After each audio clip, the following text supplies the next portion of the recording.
এক গভীর রাতের ঘটনা। গ্রামের এক কোণায় পুরনো একটি বাড়ি, যেখানে কেউ থাকে না। গ্রামের লোকেরা বলে বাড়িটায় ভূত আছে, কিন্তু রোহিত এসব গল্প বিশ্বাস করত না।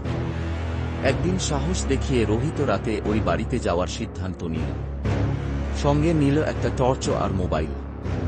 রাত ঠিক 12টায় বাড়িটায় ঢুকল সে। চারপাশ একেবারে নিস্তব্ধ। টর্চের আলোয় দেখা গেল ধুলো জমা মেঝে আর ভাঙাচোরা আসবাব। হঠাৎ করেই টর্চের আলো নিভে গেল। অন্ধকারে দাঁড়িয়ে রোহিত মোবাইলের আলো জ্বালানোর চেষ্টা করল, কিন্তু মোবাইলও কাজ করছিল না। হঠাৎই পেছন থেকে একটি শীতল হাত তার কাঁধে ছুঁয়ে গেল। রোহিত ভয়ে জমে গেল। ধীরে ধীরে ঘাড় ঘুরিয়ে দেখল একটি বিবর্ণ মুখ। সে মুখে ছিল অদ্ভুত এক হাসি।